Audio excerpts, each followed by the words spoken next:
who is an assistant professor, design and program coordinator for the Bachelor's of Design at Assam Downtown University. He collaborates with the Directorate of Innovation Science and Acceleration, Innovation Startup and Acceleration on capacity building and workshops frequently with innovation and acceleration programs engaged with Bachelor of Design programs. With professional experience since 2018 as an architect, interior, and product designer, especially in the domains of culture and heritage-driven designs, he is currently pursuing PhD in conservation from the School of Planning and Architecture, Bhopal. I extend a hearty welcome to you, sir.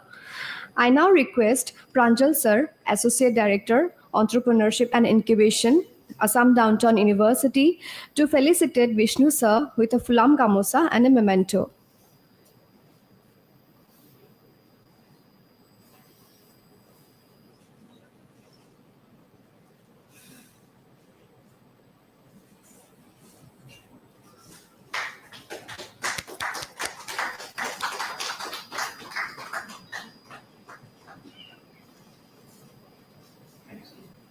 Thank you so much, sir, for graciously felicitating Vishnu sir.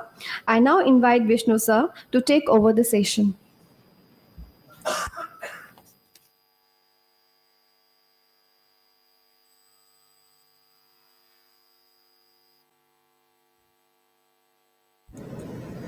Good afternoon, everyone. My name is Vishnu K. Suresh. Thank you to DISA for giving me this opportunity to conduct this FDP on innovation, entrepreneurship, design thinking, and a lean startup.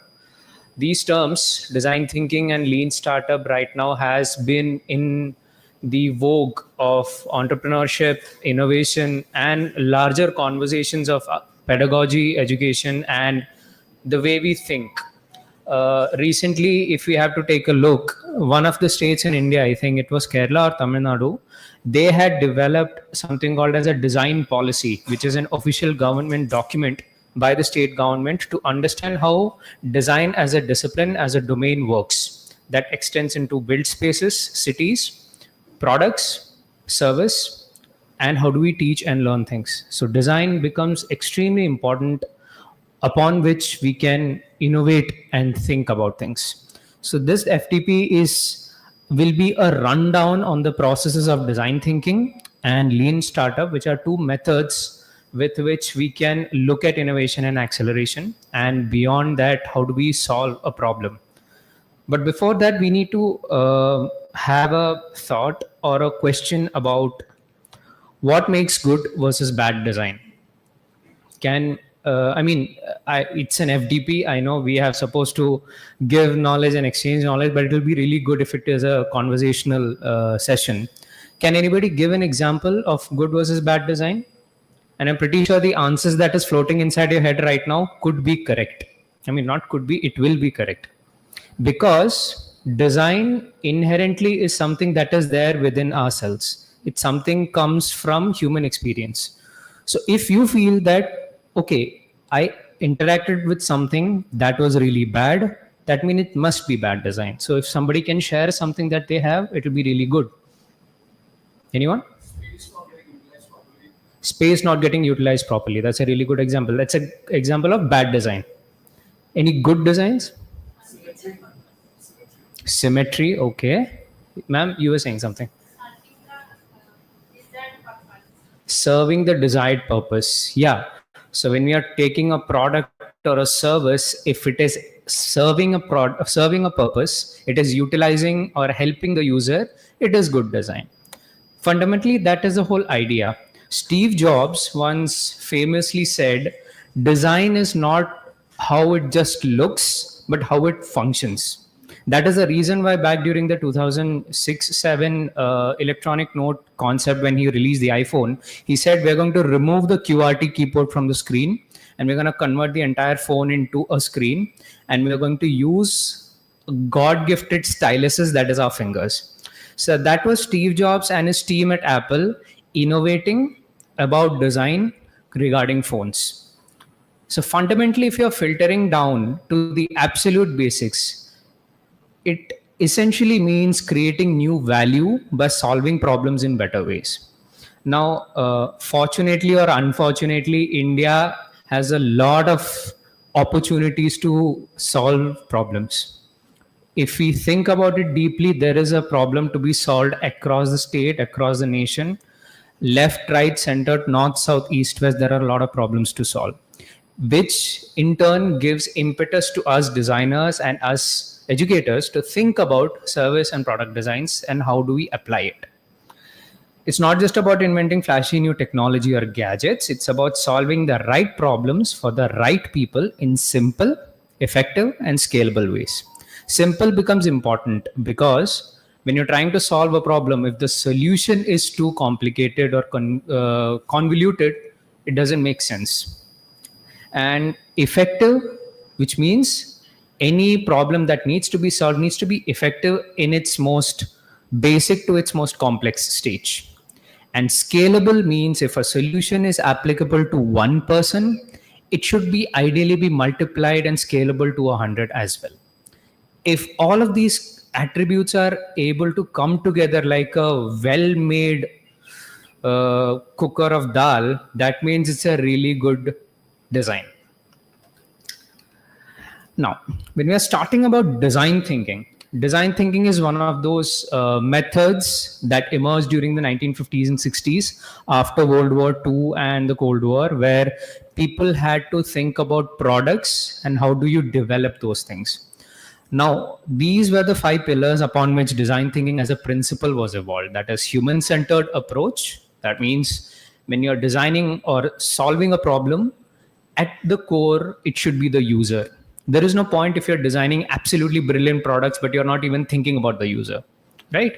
Then understanding the user becomes important. How do you use a product? How do we use a product? How do you use a product becomes very important. How do you approach a service product? How many of you have found it difficult to book cabs via Ola or Uber? You found it difficult. Okay. Yeah. So question is the app, the interface and everything as well. It's fairly easy. When you open the screen, you are directed exactly what to do, where to do, you book it and call it a day. The discussion whether it is overpriced or underpriced, it's a completely different conversation. We can have hours of debate on that, but it is fairly easy to apply. One of the reasons is it is designed for users, the end users, the people at Ola, Uber, or any of those service product or apps are fundamentally looking at how do users interact with this software or app or whatever terms. Another important aspect is challenging assumptions. Lot of the times, designers break the status quo. Status quo is जैसे चीजें चल रहा था, how things are going. You are kind of comfortable, you are okay with it. Even if it is convoluted, it's okay, yaar, itne saal se to kar hi rahe, ho jayega. But then when you break those assumptions, that is where possibly innovation lies. One of those assumptions was you cannot buy books via internet. And Jeff Bezos said, no, we are going to start Amazon, jahan pe you can buy books online. And that changed the way we thought about books. That changed the way we thought about buying products, electronics. Nowadays, we can buy cycles and motorbikes, I think. Cycles is the extended thing that I know. Ki wo pura, you can assemble it at your place. It's something very drastically different from what we imagine. Then what we need to do is to redefine problems. Sometimes we as users have an understanding of what the problem might be. But then that problem might be just a one-way thought. That must be a simple conversation that we are having in our own head. Now, how do we redefine this? We talk about this problem to your next peer, to your friend, to your husband, to your wife, to your son, to your daughter, to the larger colleague groups. And then you realize, wait, the other person is also facing the same problem. Now it becomes a collective problem. Then you redefine it. You take the problem, redefine it to approach towards a solution and identify alternative strategies and solutions. That is where innovation lies in. For example, if we solve a problem the same way it has been solved for the last 50 years, that might not be considered innovation. How do we make it more efficient? Is how do we make it more creative? How do we make it more appealing to users? Is where alternative strategies and solutions lie. These are the pillars of the method called design thinking. Now, design thinking fundamentally is a 5-stage process: empathize, define, ideate, prototype, and test. If we follow these 5 steps, there is a good chance that we will be able to develop a solution or solve a problem. For our undergraduate bachelor's of design, this is our, what do we call, a mool mantra at this semester, because they constantly keep applying this. When we run a studio, they are given a problem, the first thing that we tell is go back to the basics. This is always going to be the basics. So when you're thinking about innovation, when you're thinking about acceleration, when you're thinking about a new business idea, when you're thinking about a service idea, it's always better you go back to these steps to understand how does it manifest and how do we develop it. These are the fundamentals for it. So when you're meaning empathize, it means to understand the needs, experiences, and motivations of users. We'll take through examples one by one. Define is to clearly articulate the problems you're trying to solve. Now, when you're talking about an app called, let's say, Blinkit, what problem does it solve? Can anybody share? Sorry? Groceries. Okay, the thing that is dealt by Blinkit is groceries, but what problem does it solve? Exactly. हमारे पास time नहीं है. Not feeling to go out, we don't have time, the bed is too comfortable, बारिश हो रहा है, and various reasons. But you need to get your groceries at home, otherwise खाने के लिए क्या होगा? So Blinkit took a problem that tier 2, tier 1 cities and professionals out there are really not getting time to buy groceries because traffic is so much, there is no time. So they solved a problem clearly by creating an app की से आप रहो, आप select कर लो जो चीजें हैं, आपके पास पहुंच जाएगा. So that is definition, defining and clearly articulating the problem that you're trying to solve. Then is to ideate. For design students and for larger public actually, ideate is the most creative stage where you can think without boundaries, because all you need to have to think is a pen, a paper, and your brain completely open. Whatever solutions that you want to think, you can. Then you prototype. Once you come up with a solution ki theek hai, this particular idea seems to be perfect for my problem, then you start applying it. Then you start seeing whether it is working or not. It's as good as making a model of something. When we were young, we used to make paper boats, right? With paper boats, right? So when we were young, we used to not just make paper boats, we used to try to make alternative designs for paper boats. We used to make this small, then eventually as we were in school, we started to make it bigger and bigger and bigger. We realized as we experimented it, the more creative solutions start to come in. It's same with prototyping. When you're creating something, more ideas can actually feed into it. And we test. That's most important. Once you prepare a prototype, you don't keep it in the shelf staring at it ki wah kya banaya hai. You put it in front of your audience. Who is your user group? किसके लिए आप चीजें बना रहे हो या किसके लिए develop कर रहे हो, उनके सामने रखो. And this is probably the most toughest stage because you get to hear absolutely heart-wrenching criticisms from users, consumers, and everyone. But that develops your product eventually. It becomes a circular process. You go back to the stage after testing, realizing ki there is something that we missed. So how do we appeal to that? So you will go back. Some of the rules in design, not rules actually, some observations that I think is very important is that all design activity is social in nature. You can't design things in isolation. Be that it may a space, a product, a service, everything is fundamentally designed for human interaction and needs. And ambiguity rule is where ambiguity is inevitable. Experiment at the limits of your knowledge. When you're creating prototypes, you are working within the limitation of your brain. But once you prepare the prototype and give it to your user, you will start noticing that users are using it in far, far different ways that we did not imagine. Um, and the third point is a bit of a contention, but I very much agree to it, that all design is a redesign, because there is so much that we can innovate and invent.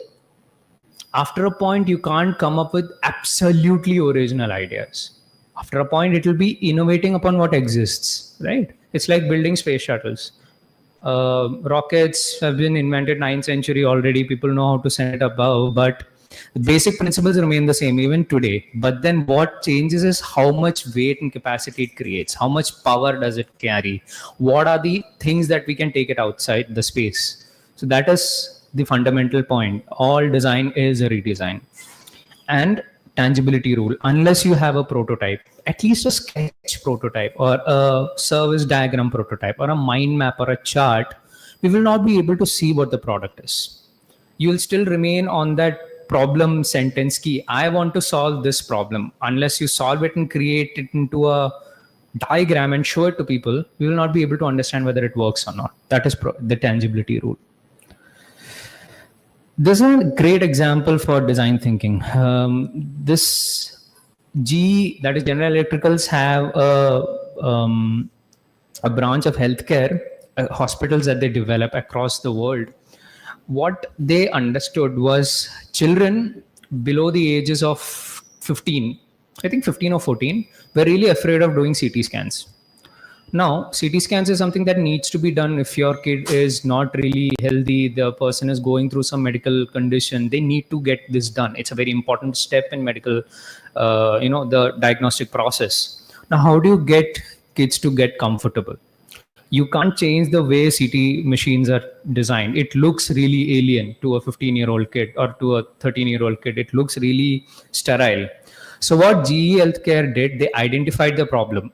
They talked to a lot of kids, lot of patients, lot of parents, and they communicated to them कि भाई क्या problem है, क्यों डर लग रहा है आपको, why are you afraid of coming to these rooms to use this space? They got a wide varieties of response, and they isolated to the most common response that the visuals of the space was too intimidating to them. No color, just artificial light, fluorescent light, and the machine looks like something out of a horror film. So they ideated that, okay, we'll add a dash of colors, we'll add a lot of characters that children up to the age of 14 can relate to. That remarkably increased the efficacy of these CT scans, the time taken to get this process done, by around 25 to 40%. It's a big difference because they have around 200 hospitals across the world. So it was varying, but they did see a remarkable increase. So what did GE do? They identified the problem, they prototyped what are the things that we can do, and then they applied it, and they found the result. Another good example is Oral-B. Now, Oral-B, everybody knows, these guys are one of the most world famous manufacturers and designers of toothbrush, but you wouldn't believe the amount of time that they spent on designing a toothbrush. Now, Oral-B, what they did was they wanted to innovate upon the existing electric toothbrush. Now, electric toothbrush, for people who don't know, is just a device with a bristle at the end. You have a battery inside, you turn it on, it moves, and you just keep it inside in your mouth. It's a simple device, a lot of people use it. Oral-B wanted to innovate it. They wanted to make something better. So they sent out these design briefs to the designers of the world saying ki we need to innovate on the toothbrush. So a lot of options came in. A lot of insane options came in. One of the options I read was that they told कि इसमें हम speaker लगाते हैं, so that the people enjoy it. It was an insane choice, but that is how people think. Okay, let's put speakers, it might be good. Some others said कि let's add acidic and basic meters inside so that we understand how much sweet and sour we are consuming. So that was also a meter that they thought. But then the electronics, semiconductor, all of that technology was too complicated to fit inside a toothbrush.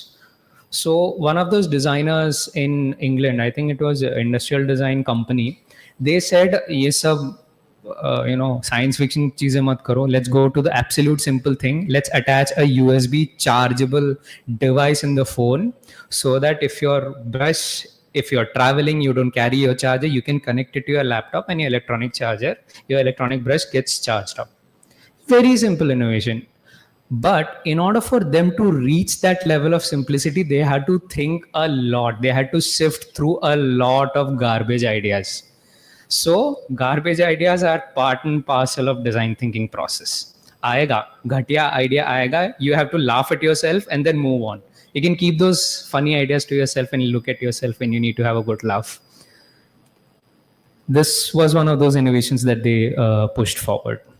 And surprisingly, this is one of those best-selling products apparently in UK Amazon. They like the product so much that it is now replacing the older version today.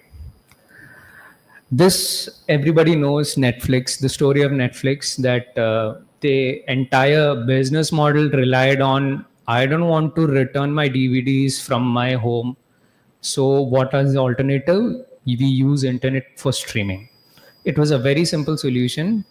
Now, you have to go back to 2006 to think about why this was such a big deal. 2006-7 was a time when streaming was not so big, but internet speeds were increasing. But at the same time, people were still buying DVDs in stores from Blockbuster and Amazon and other stuff.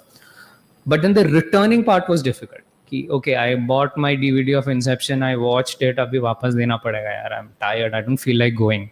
So people at Netflix thought, why don't we use internet to serve, to cloud show our movies that we have? And so the whole problem of you traveling back to a shop is eliminated. So that was the absolute purity of Netflix. But when you think about today, around 15, 20 years later, the amount of browsing services, the amount of OTT services are so much that we are going back to the same problem again. Ki if I need to see one movie, it's not enough that I take one subscription service, there'll be 15. So now I'm pretty sure in the next 5 years, there'll be somebody innovating upon this problem also. Surprisingly, I'm pretty sure many of you are educators, faculties from universities. You must be familiar with the ONOS system, the One Nation, One Subscription system. It kind of does the same thing. The problem that the central government identified was, and the universities identified was, बहुत सारे subscriptions है. Springer का है, there is Wiley, there is, I don't know, God knows how many subscriptions, and everybody needs to take it individually. So what they did, okay, instead of institutes taking multiple subscriptions, we're going to make it into a single subscription, and this access will be given to all. Design thinking. Now, how do we do this? We apply empathy and user-centered design. Empathy means, anybody? The term empathy means feeling what others feel. Yes. Anybody else? It's to relate what the other person is feeling. So when we are designers and we're sitting and thinking about a new product, we are wrapped around our own environment. We rarely stop to think, yaar, aage wale ko kya chahiye? That is very important in design thinking. That is why empathy and user-centered design. Now, how do we do empathy and user-centered design? This is one of those tools. This is called as an empathy map. So what usually designers do is to take interviews of possible user groups. For instance, if I am making a product that is appealing to, that is needed for faculty members, I would be taking you as the user group and I'll be interviewing each one of you about the problems that I'm facing, that I think that you guys are facing. I'll be asking questions, discussing, and whatever you are recording, I'll be able to write it down in this tool. This is called as an empathy map, EMPATHY, it's a map. It has 4 columns. First is what the user says to a question. Second is what a user thinks, what I think you are thinking. I write this down. And what does the user do with the product and what the user feels. So it's a system where we can record your experiences or any user's experiences on a piece of paper. One empathy map probably for one user would be perfect. So let's say that you have a user group of 50 people, then you will have a 50 empathy maps. That means it's a good amount of data based upon which we can innovate. This is one of those systems that we do. First is interviews, structured interviews, where we have a set of questions. We design the questionnaire in such a way that we get proper responses. We record videos and observe how the user is interacting. Second is a technique called shadowing, SHADOWING, which is you keep the product that you have developed, the prototype, in front of a user group and stay away from them. You take a distance and see what these people are doing with that product or how they are interacting with that product, how they are seeing, hearing, thinking, feeling, etc. Now, shadowing is a good technique to do with a product, a physical product, but it is also really useful if you're doing service designs. These are the, 5 stages or 5 steps through which we need to engage disruptive innovation. The term disruptive innovation is really, really important and one of the benchmarks of design thinking. Like I already said, there is a status quo, things process the way they were. When you disrupt it, that is when innovation starts to happen, mostly. These 5 steps are what considered to be disruptive innovation, and there are more to come. And this is still an evolving theory. One is convenience. How convenient is your product or a service? Speed, is it quick or not? Affordability, accessibility, and nowadays personalization. In the last workshop, I did not add personalization. Nowadays, people are applying personalization concepts today. Like they want their phones to be exactly how they look like. One of the things that personalization in disruptive innovation came in is customizable smart screen homes, smartwatches. So you can choose the way your dial looks like. I'm pretty sure many of you will have customized, smartwatch home screens, where if somebody's dial is made of green and blue color, somebody else's is white and yellow maybe. That is disrupting an existing process. The idea that, okay, a watch looks the same if the products are the same, suddenly we give the power to the users ki theek hai, aap dono ne same product kharida hai, but you have the power to customize it. That is where personalization becomes important. Nowadays, more so, because the users are much more demanding based on our site experiences. Then comes ideation process. How do we think? Now, remember that I told you that no garbage idea is a bad idea. That step is called divergent thinking. When you collect all the thoughts that you are having together in one single basket. No idea is a bad idea at this stage because you don't know what will be working or not. Then we apply peer review discussions and critique. We take all your garbage ideas, all your bad ideas, sit around it and discuss. Why does this work? Why does this not work? Why does this look good? Why does not look good? Having very detailed critiques and peer reviews will lead to the process of convergent thinking. That means you isolate to that one solution that you need to do. Right? Because divergent thinking will produce, let's say there are 5 problems that you need to solve. One solution might not be there for 5. Maybe one solution is solving just the top 3. The next solution might be solving top 2. Coming together and making it a single solution is the whole idea of convergent thinking. And then prototyping. High fidelity prototyping and low fidelity prototyping. Essentially what it means is that when you need to create a service diagram or a service product, you create mind maps and charts like that. That is low fidelity prototype. When your prototype is not that of a quality that can be shipped to a user. But when you're making a physical product, it needs to be as close to the final product as possible. Has any of you seen Shark Tank? The products that people bring there, the physical products, that is a high fidelity prototype because it's very close to the final product. And when you're thinking about service design, like for instance, how does an economic cycle work? Like, hamara shop ka supply chain kaisa hai? So that's service design. That can be expressed through flowcharts. That is a high fidelity prototype. Now, if it is a physical product, best way is to sketch it or build a paper prototype. A digital experience, that is, if your solution is an app or a software, it's best to storyboard the journey of the user. For instance, if I tell you guys to open your smartphones, and I'm pretty sure everybody has the app for Gmail in your phone, right?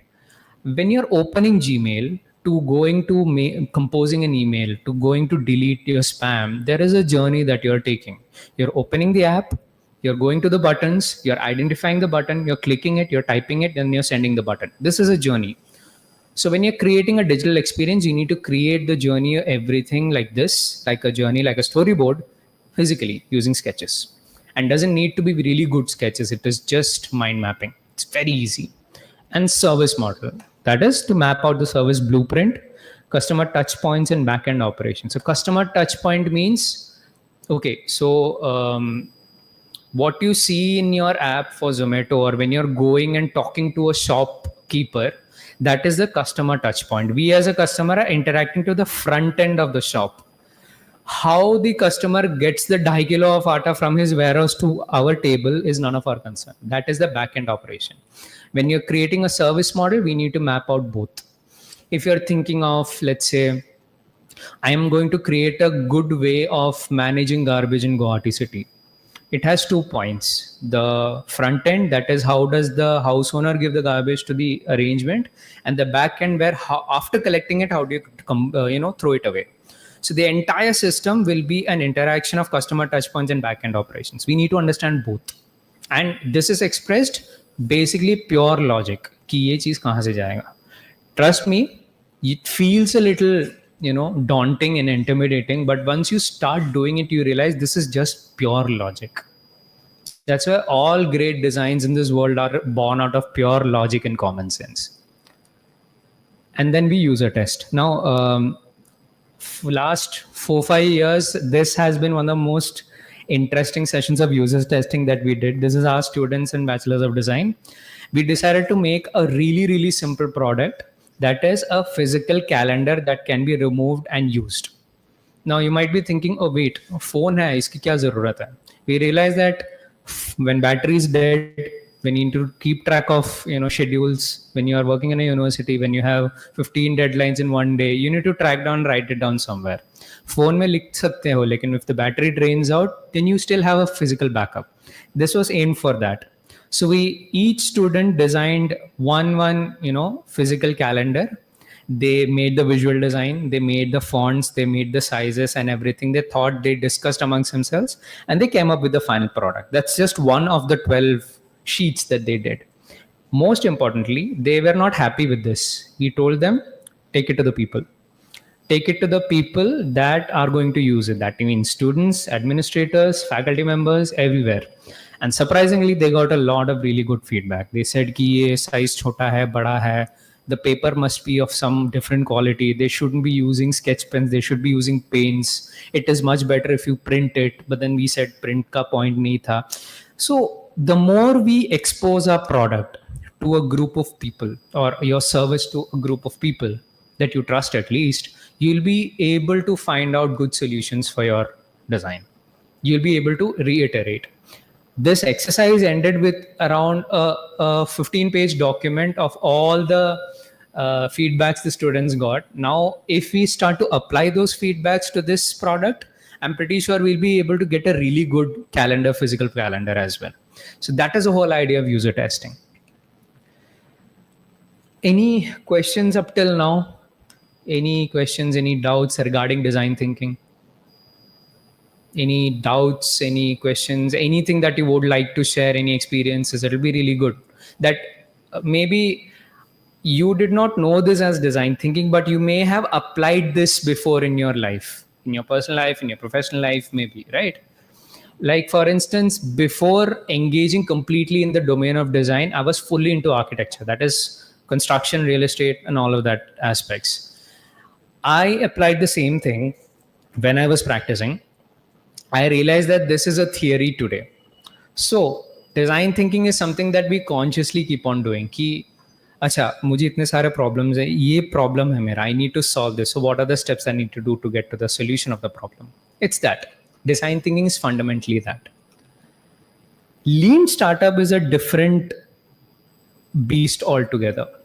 Now, if to paint a word picture, if design thinking is the Guwahati Dhubri local train, then lean startup is Vande Bharat.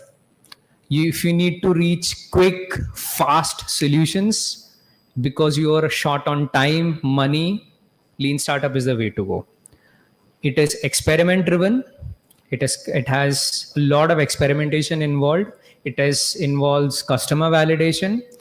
It tests assumptions that you already have and focuses on MVP, which is very important. That is minimum viable product. A minimum viable product is when you're designing a service, क्या वो minimum चीज कर सकता है क्या? For example, if I'm saying I'm going to create a perfume that is going to reduce stress in my life, very insane idea, but I'm applying divergent thinking. Let's say I'm going to create a perfume that is going to reduce my stress levels. So what is the minimum viable product for it?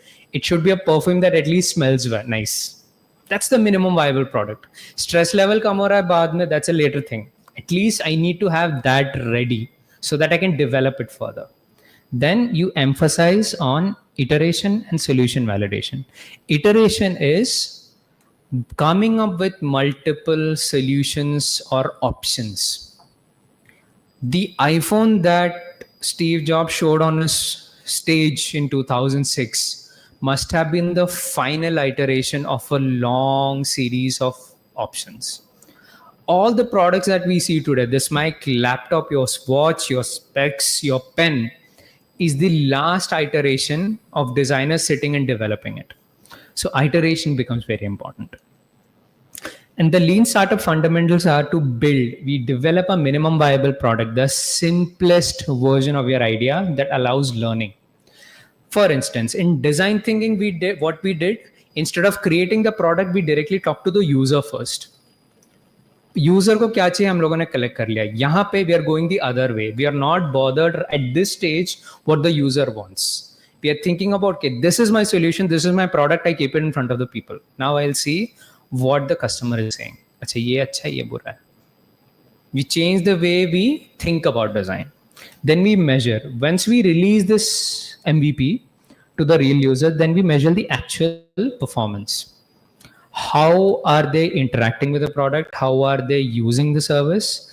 And you focus on actionable metrics. Actionable metrics means metrics that convert to real value. For instance, if you're creating an app that is on trial basis, number of people signing up for that app may not be actionable metrics, because I might be signing up just out of curiosity. But if I'm paying some money for a trial version, waiting for the final product, that is actionable metrics.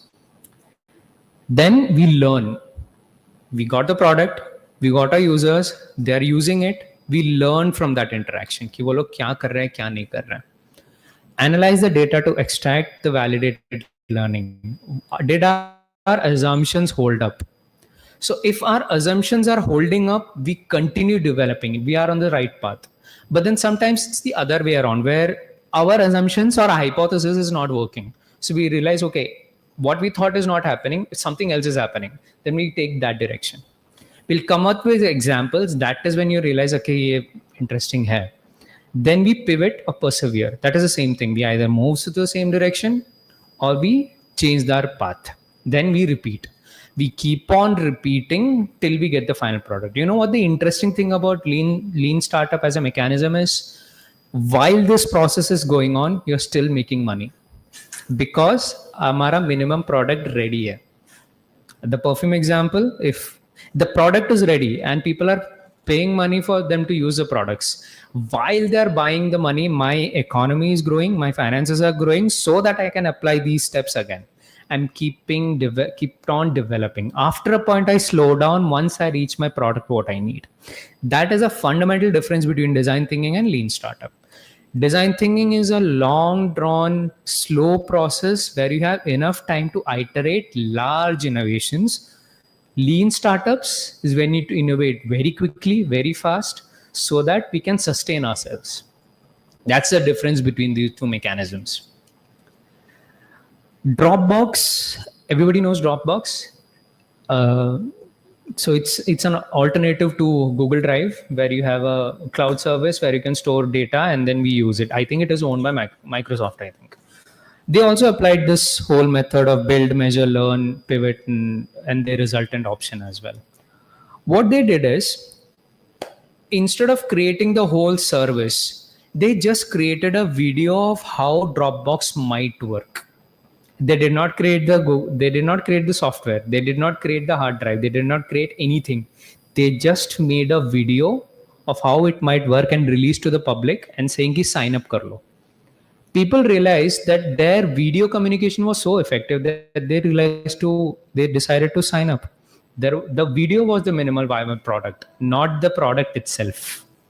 That is very interesting thing. So the videos was targeted to early adopters like people from Reddit and social media posts and digit.com and pcgamer.com, stuff like that, people who are our real users. Then once they had the users, so when the product started to jump, it was around 5,000 people. Once the video was released saying that this is how Dropbox is going to work, the users jumped to 75,000 in probably like a month's time. 5,000 to 75,000 just based on that video. They did not even have the product at hand, but they had enough money for them to develop the product now because they had the money of 75,000 users now. This showed massive demand for the people without writing a single line of code. They did not even start constructing the product yet. उनके पास उतना ready था. अभी हम लोग उसमें invest कर सकते हैं ऐसे. And what is interesting is the users themselves are contributing. कि आप ये करके देखो. Maybe add folder systems, maybe add security systems, maybe add password protection. The users were contributing to the design. So Dropbox was not closing themselves off कि ये हमारा idea, we're gonna think. They opened themselves कि जो भी idea देना दे दो, we'll develop it. They learned from what was happening in this interaction. They understood that the people wanted such a product, an alternative to Google Drive. The users understood value from this product from a simple video. And they understood that the friction of syncing files was the difficulty. This is a technical thing. Like if you have a file in laptop, if you guys use Google Dropbox, then you might know that if you have a file in your laptop and you have the same file in Dropbox, you need to have internet connection to keep syncing so that it's saved. So they had realized कि वो एक issue है from the interactions. Then they understood that their assumptions based upon which the video was made was correct. They persevered, they moved forward to that direction. And finally, Dropbox grew into a multi-billion-dollar company once the product was released to the public. Okay, once the fully functional product was released to the public, and it, this lean strategy, this all happened probably a year and a half. This entire process, a year and a half, that is all it took to reach Dropbox to such a great scale. This lean startup strategy helped them to outmaneuver giants like Google and Microsoft. Now it is owned by Microsoft. Anybody recognize this logo? Anyone? It's a mobile app called Bourbon. Abhi nahi hai, but anybody know of this? Not sure. So Bourbon was developed as a social media website, especially more optimized for smartphones. You can share statuses, locations, music, photos, and all of that stuff. What they realized that the users were really interested in just one feature, that is photo sharing. Baki sab they realized कि इतना अच्छा नहीं है. They developed themselves into Instagram.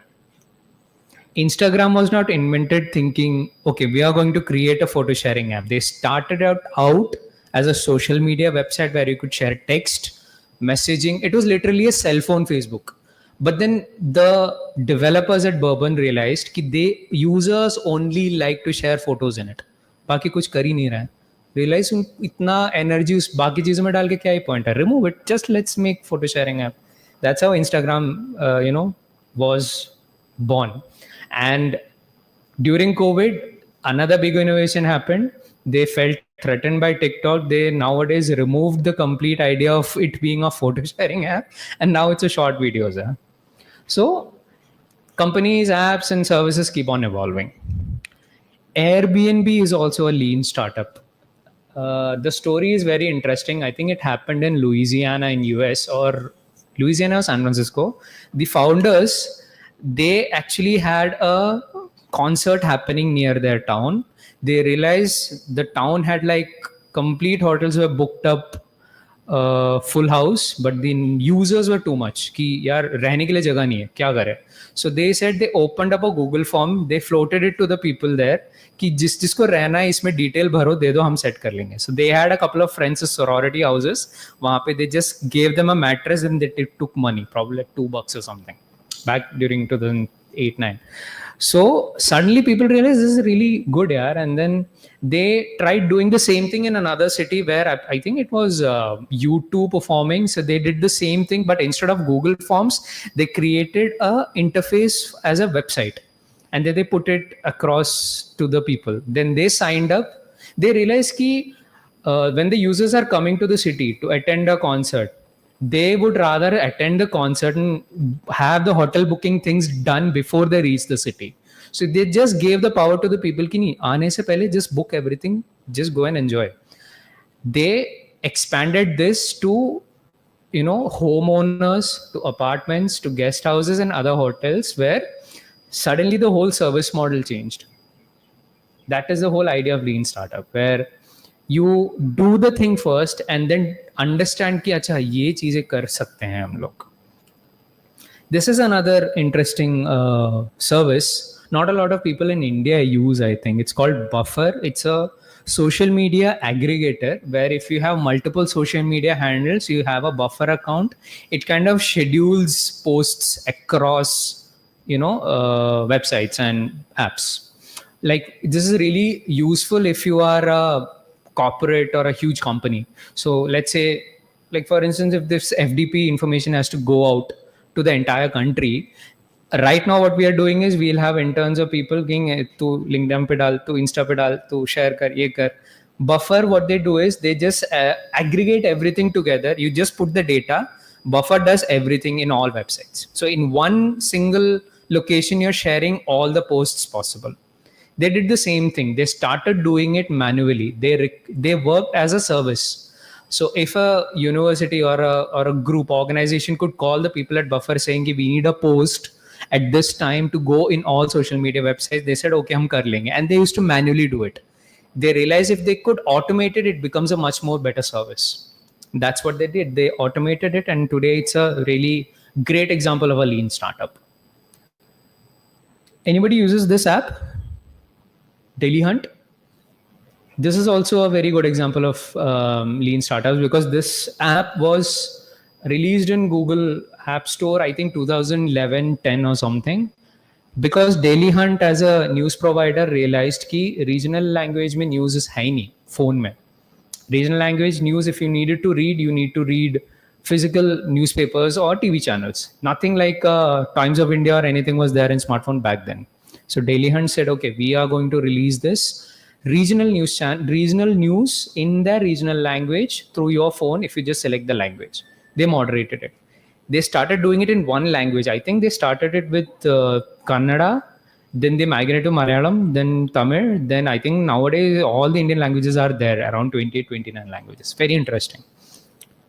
Razorpay was also the same thing. It was a chance that during COVID, we had to rely on United Payment Interfaces, electronic payments.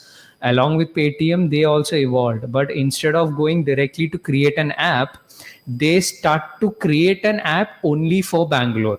Because this organization was set around in Bangalore, they had a couple of friends, around 100, 150. Because the people from Bangalore, they know more coding than their own mother tongue. So it's very interesting that way. They built the entire product and then they circulated it to their immediate, friend circle. They realized that the app was very well designed, very, very, engineering wise, it was really efficient. They could complete payment transfers up to within 2 seconds. Nowadays, all happens in 1 second. Back then, it took some time. So the time factor was the thing that they try to mitigate. And how many of you recognize this logo? The Viral Fever. Today, the logo is different. It's more, I would say, more corporatized. It looks very neat. This was back during 2010-11. These were a group of people, I think I think it was in Delhi or Bombay. They realized that back during 2010, that time period's youth or early ages of up to 28, 29, they did not have a news, or they did not have a channel in television for their type of humor or their type of sensibilities. So they said, instead of relying on television network, we'll take it to internet. Jab dekhna hai, dekh lo. And they started with the first video, which was Rowdies, which is a really, really funny. I still find it funny. But if you check out in YouTube, it's almost 12, 13 years old. It was very new, very, homemade. They had 2 DSLRs, some couple of friends, bad acting. But then it appealed to a group of people. It went viral in a few days. So suddenly they realized, okay, there are people for such kind of content. That means they identified that there is a demand for this. There are users who are going to engage with this. Then they started developing, and today these guys are engaging with Netflix and Amazon on creating really good web series as well. That's how, evolution happens. So if you actually have to, you can feel free to click this photograph because this is going to be really useful. Design thinking and lean startup, very different methods or different routes to the same destination. It's like going to the airport. You can either take the ring road or you can take Paltan Bazar, Jalukbari road. Either or, you're going to reach the airport. But idea is, if you have time, if you have the time and resources and thinking capabilities, then design thinking is a really good solution.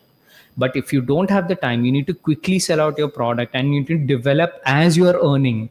Lean startup is the way to go. There is no discussion of which is better. Both have its own advantages and disadvantages, because design thinking is less prone to failure. Lean startup is more prone to failure because you're starting with a minimum viable product. Because if your minimum viable product is not viable, then you have a chance that you will break down the entire process. Then you have to go back again.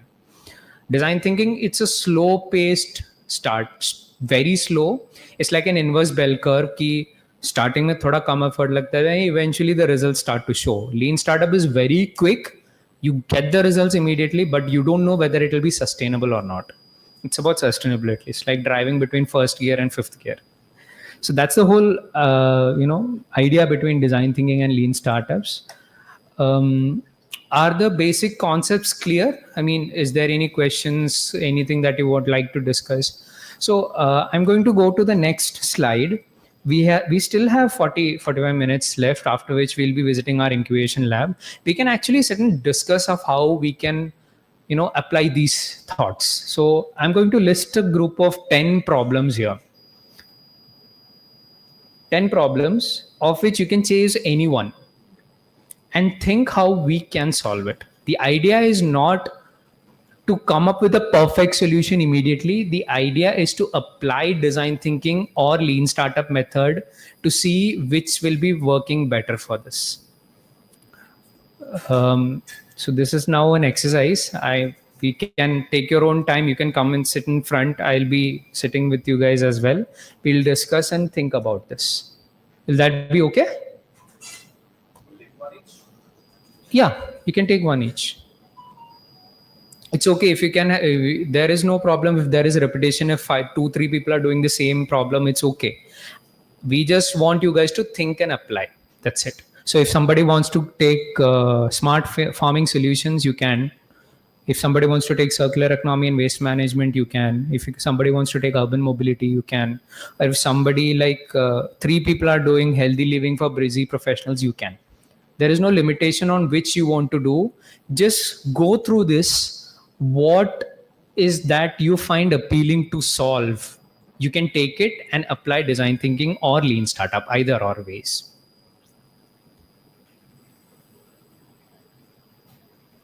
And really sorry that I have to say this, time is going to be a little bit of a factor. So if we can finish by 3, we can actually have a discussion amongst ourselves for 10, 15 minutes, then we can wind up. I hope that is fine.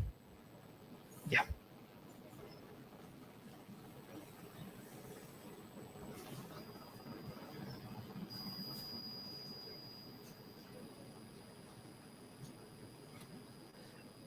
If you are finding it difficult, how do we put it in the first gear? How do we start? best way is to write down the problem in your notebook and underline what the problem you think it is. The best way to start is to think and reiterate the problem again to yourself. I hope you guys are having notebooks and pens, right?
excuse me.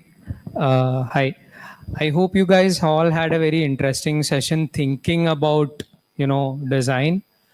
Okay, very honest question. Have you ever thought about problems and solutions this way before? No. I'm happy to hear that. Now, because this method is really not foolproof, but it is a really efficient way to move forward, what we can do is I'm pretty sure that most of the topics we have covered, I think at least 70-80% people I have had a discussion. One by one, we can actually go and hear each solutions possible. You can describe your solution very quickly so that we can understand what you are providing to the world. So first is remote learning for all. How might we make online education more inclusive and engaging for students with limited access to technology or internet? Anybody would like to share the first one? Yeah.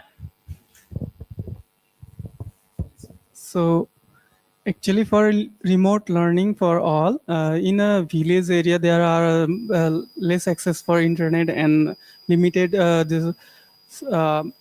they don't have laptop or mobile also. So in a village area, if we can make a small digital classroom which is accessible to all the students nearby schools, so all the students after school, they can come and they can access from that computers and all. Then after that, so it should be in the center of the village, which is accessible to all and connect to the internet for one subscription. So student can access all the educational content, and if some students have common topic, we can combine them in like that. So thank you. So his solution was to have one built location where everybody can come together. Is there any alternative solutions for this same problem that somebody has thought about? Please feel free. The reason why is there are at least 2 to 3 people aiming to solve this problem. So that means 3 to 4 designers are sitting and trying to solve one problem. So if there are 4 designers solving one problem, communication amongst each other will make the solution even better. So that is why if somebody would like to share, please feel free. Anyone? Okay, let's go to the next then. Mental health on campus. How might we support students and faculty dealing with burnout, stress, and isolation in academic environments? Okay. Anyone would like to share their solutions? I think 1 or 2 people were working on this. Would you like to share? Please, please.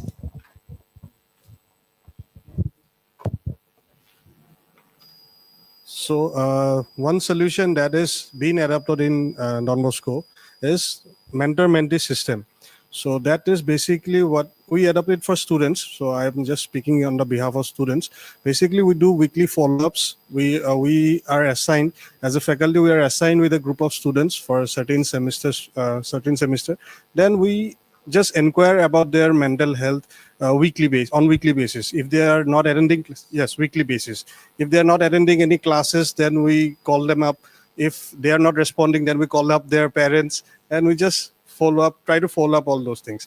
Then we have a counseling cell also out there. So we have a mental health counselor who visits our campus 1 day a week. Then he tries to give counseling to them.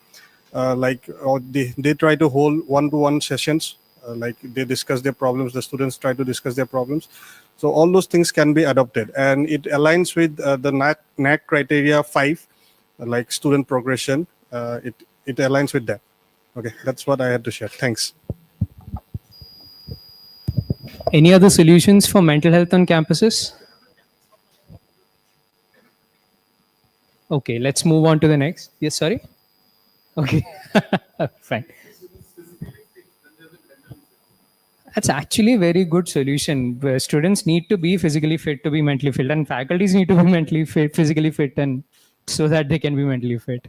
Okay, next, sustainable shopping. How might we reduce packaging waste in everyday online grocery and product deliveries. Anybody would like to share? Yes. Hello.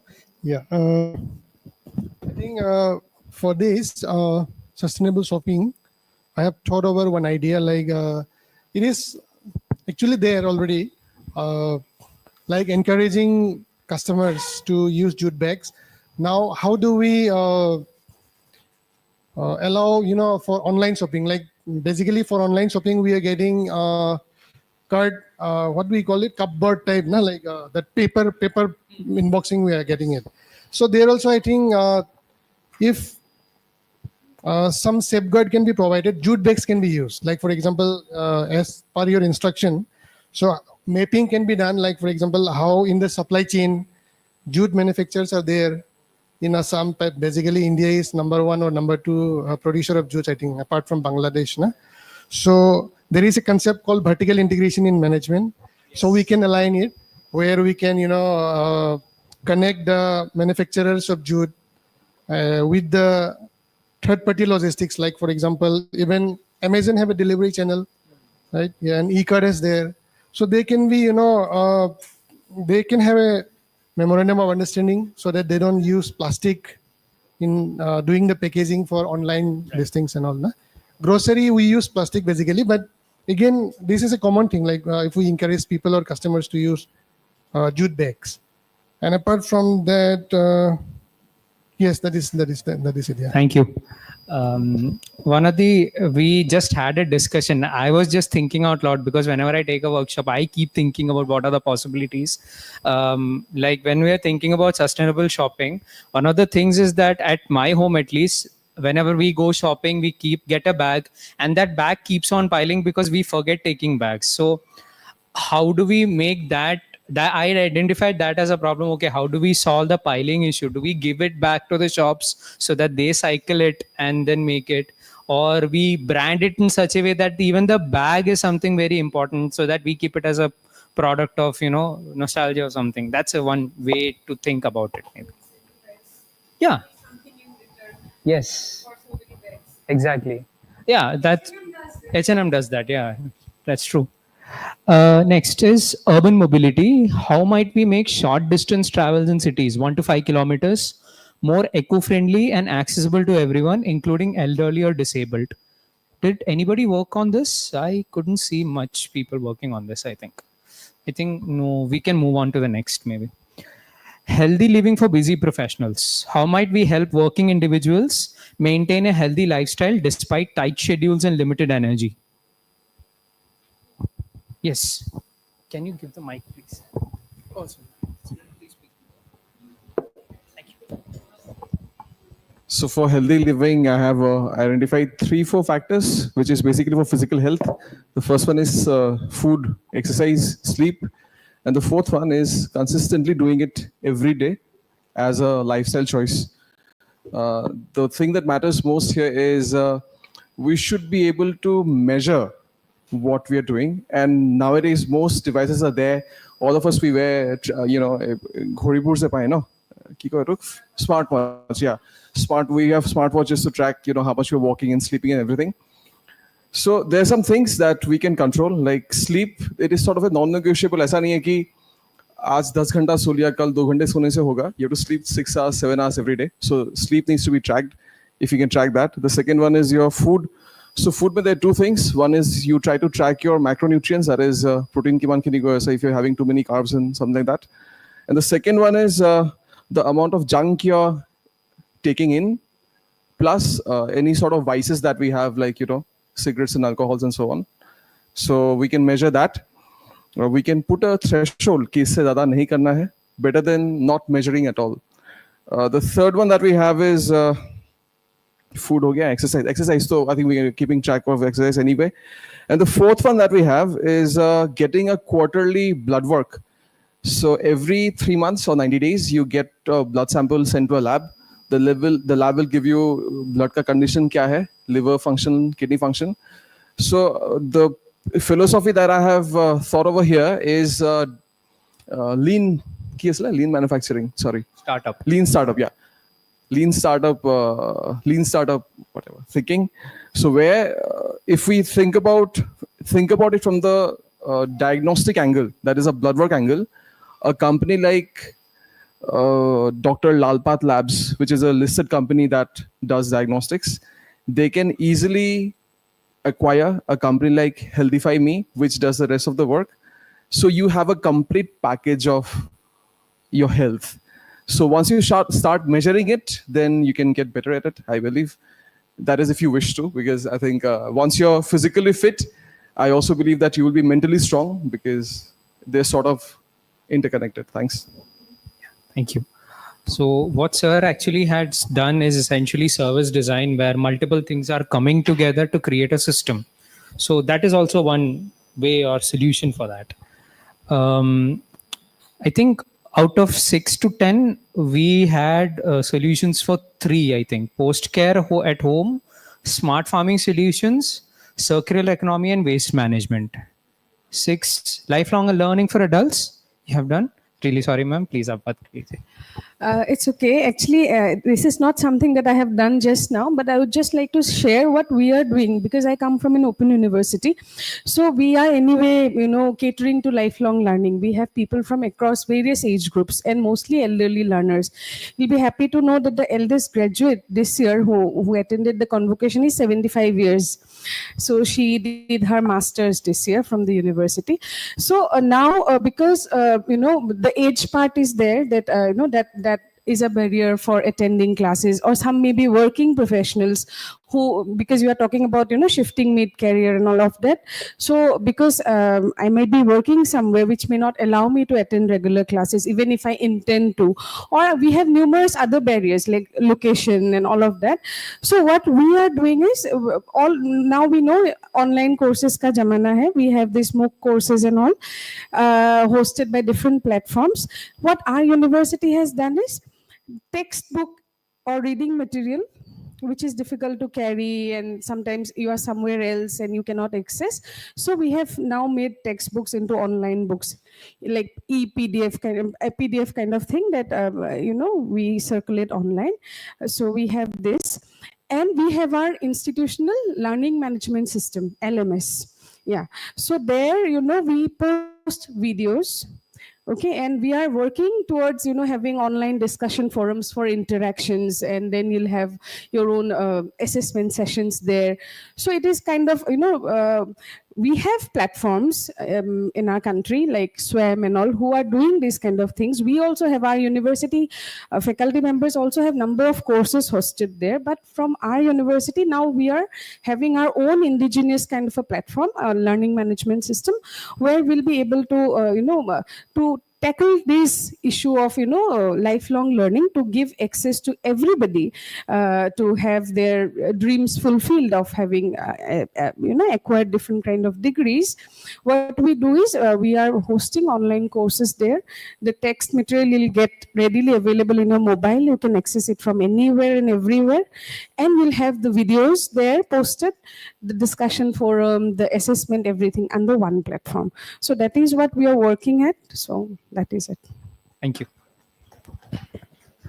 One thing that I observed is now probably 10 years down the line, pedagogy or curriculum creation in itself is going to undergo the steps of design thinking, because right now through NAC, through all the accreditation systems, and we as educators understanding that market needs, academic needs to be fulfilled, there will be a huge rebuilding, relearning and unlearning of how curriculums are developed.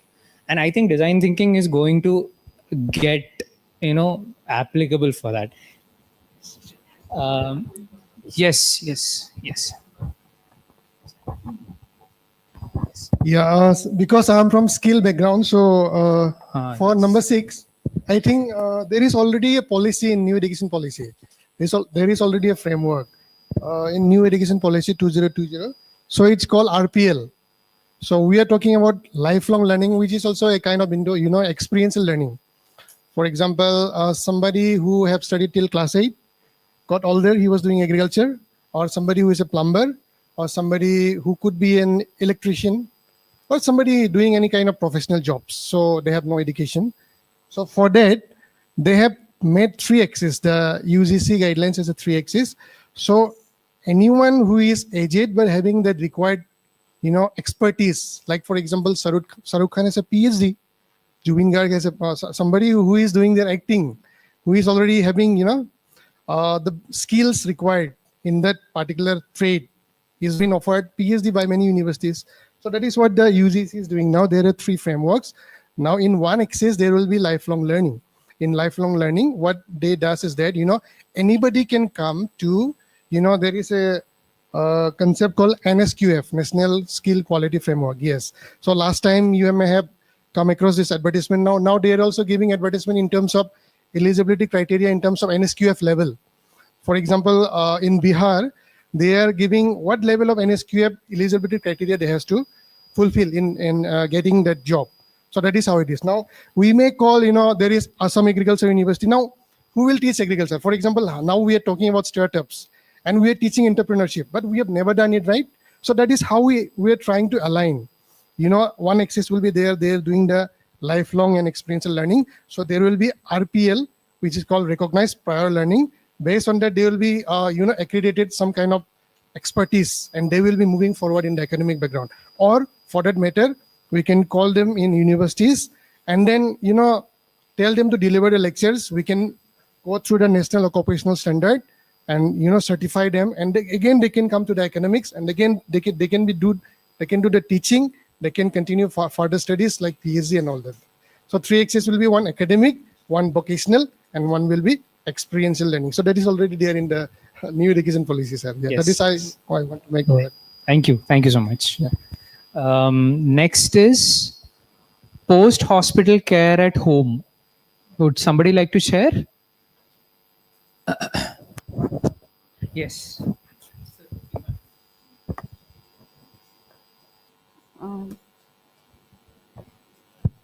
Okay, so I have taken post-hospital care at home. The reason for choosing this one is my own bitter experience. The thing is that sometimes, unfortunately, if something like major accidents or something happen, I myself had suffered this. So I was bedridden for 3 months at hospital. The problem was that my treatment was like for 10 to 11 days, but I had to remain in a nursing home or hospital because I was bedridden. And there are no proper caretakers that we get easily. Even though there are a lot of NGOs where we can get people who can come home and be there, but they are not well trained. They may not be able to handle patients properly. So if there is we have AstroTalk for astrologers. So similarly, if a proper app is developed where people like me who was suffering can get good nurses, people for get nannies for children. Maybe as I discussed with sir, in Amazon, the people they connect to sell their products. So hospitals can also connect where they can give the nurses, so that we people can open the interface of that app and we can select that we want this kind of service. We want a physiotherapy or physiotherapist, or we want a nurse, or we want a nanny. This kind of service we want. So if there is a proper structured app of that sort, then I think a lot of people will be happy out of this service. So I don't know if that kind of app exists, but during my time I couldn't get such kind of service, and mere NGO is not helping it out. To get the number of those NGOs is also very difficult, and availability of people, proper trained people, is not much till now. So yeah, so that's my thinking. Thank you. Thank you, ma'am. Next is smart farming solutions. Has anybody worked on that? Smart farming solutions? Yes.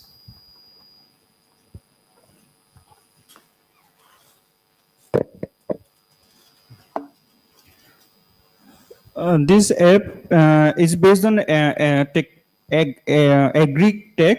That is, there will be some agricultural land, and that land will be having shareholders. the ownership of the land will be remained up to the owners, and there will be investors. Like I am an investor in that land, and I will pay some money, and there will be agri boys. Like we have delivery boys, there will be agri boys who will volunteer to measure the crop length and the soil conditions, the weather condition of that particular geolocation.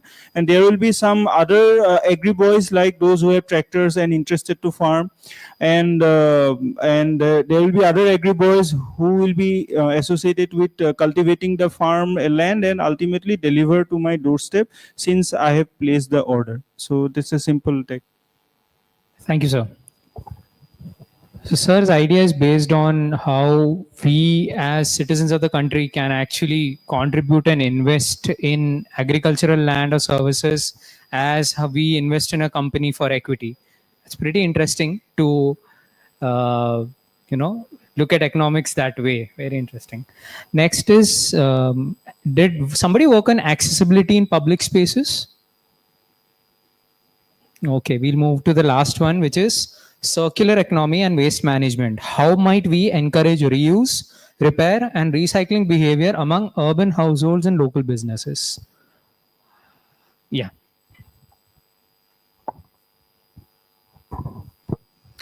So we worked on this problem. So basically what our idea is, we will, so first of all, there are two problems. The first is that we cannot do the waste segregation properly. People, they are not educated, or probably they are lacking that consensus. Means, okay, hobo de anogarepor.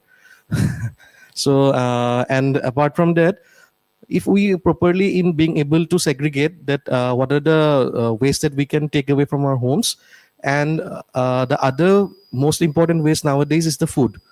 So with that food, what we can do is we can use for biogas. So like that we can collect. And for the other waste, we can develop some apps. We can develop some apps and we can incentivize, and we can also make some gaming platforms, so that through that we can educate the peoples that if such category of the waste we have to put in this color dustbin. So like that we can educate the peoples. And apart from such, just like we did the brainstorming here, we can connect those apps, app database with the government. So what will happen, because we used to pay tax to the municipalities, so if we get a particular points, say by playing the game, then our tax will be redeemed, something like that. Okay, thank you. This is what we call in design gamifying the system. There's something called systems design and game design, where we look at services and products and turn it into a game so that rewards and responses become very interesting. We actually came up with that really interesting solution. It's something nice to think. So coming back to design thinking and lean startup, I hope that all of you guys got an opportunity to think about this whole process in a very different manner. I hope that you guys got the opportunity to think and apply it as well. So first of all, thank you to DISA for giving me the opportunity. This is the third version of this workshop, but then it's been evolving at this point in time. It's the most refined and polished version right now. I hope that when you are going back home, you would have this knowledge in your head, and this will become common knowledge, and you will start applying it daily in life and in academics as well. Thank you so much.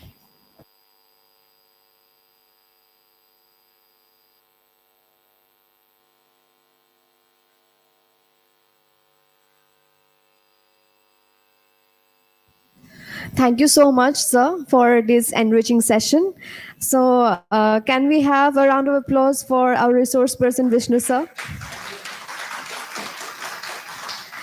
So with this, we come to the end of day 2 of Faculty Development Program. And after this, we proceed to Auditorium 1 for a group photography with our respected resource person, sir, Vishnu, sir. And after that, our tea is ready to be served. And after tea, we will quickly move to L block, which is near K block, for incubation center visit. So yeah, that's all for today. Now we proceed to Auditorium 1 for a group photography. Thank you.